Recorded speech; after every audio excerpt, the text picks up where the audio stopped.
안녕하세요, 여러분.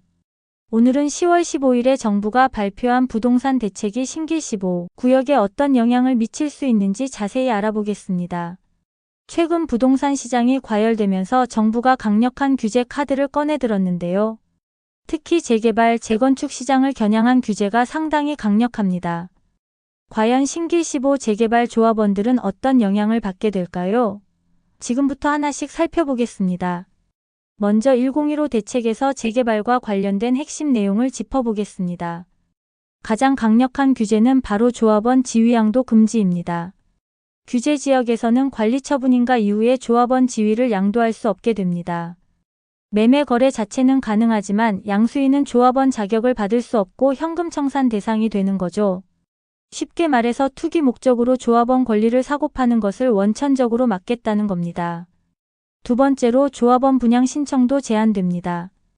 규제 지역 지정일부터 분양 대상자로 선정된 조합원이나 일반 분양자는 5년 동안 투기과열지구에 있는 다른 정비사업에서 조합원 분양을 신청할 수 없습니다. 여러 재개발 사업에 동시 참여하는 것을 막는 거죠. 세 번째는 재건축 공급수 제한입니다.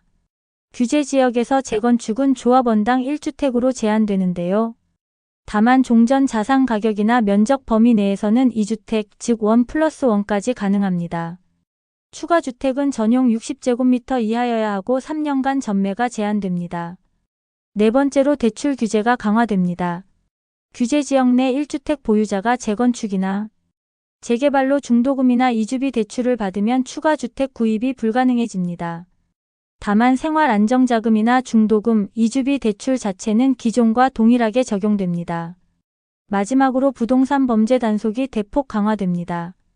경찰청 주관으로 전국 경찰 841명을 편성해서 재건축, 재개발 비리를 중점적으로 단속하는 특별 단속이 10월부터 시작되었습니다. 그렇다면 신길 15 재개발은 현재 어떤 상황일까요? 2024년 9월 4일에 본직으로 지정되었고요. 규모는 약 2,600세대의 용적률 300%로 계획되어 있습니다. 상당히 큰 규모죠. 중요한 점은 이 사업이 공공사업이라는 겁니다. LH가 사업 시행자로 참여하는 도심 공공주택 복합사업은 일반 민간 재개발과는 성격이 다릅니다. 공공이 주도하기 때문에 투명성과 공정성이 상대적으로 높고 투기적 거래도 제한적인 편입니다. 본격적으로 1015 대책이 신길 15에 미칠 영향을 알아보겠습니다. 첫째, 조합원 지위양도 금지의 영향. 서울시 전체가 규제지역으로 지정되었으니 관리 처분인가? 이후에는 조합원 지위를 양도할 수 없게 됩니다. 이게 무슨 의미냐면 공공주택 특별법 개정으로 조합원 입주권 무한 재양도가 가능했었는데 이번 대책으로 이것이 불투명해졌습니다. 따라서 투기 수요가 완전히 차단되고 당연히 권리 가격 상승세도 둔화될 가능성이 큽니다. 하지만 신길 15는 공공사업이기 때문에 민간 재개발보다는 영향이 제한적일 수 있습니다.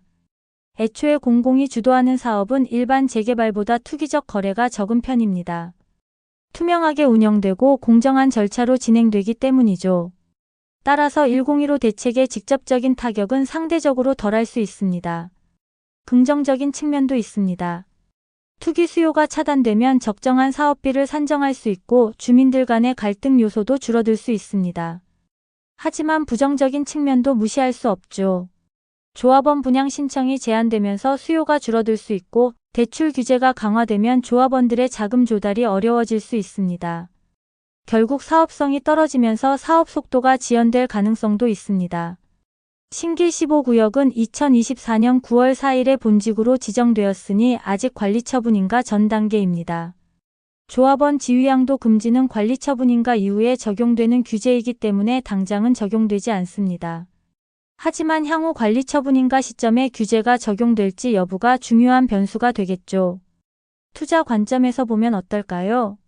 공공사업이라는 특성상 실거주 목적으로 참여하는 조합원들에게는 큰 영향이 없을 수 있습니다.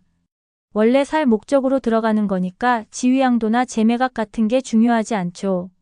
하지만 재매각이나 지위양도를 통해서 단기 차익을 실현하려고 했던 분들에게는 상당히 불리해집니다. 그런 길이 막혀버리는 거니까요.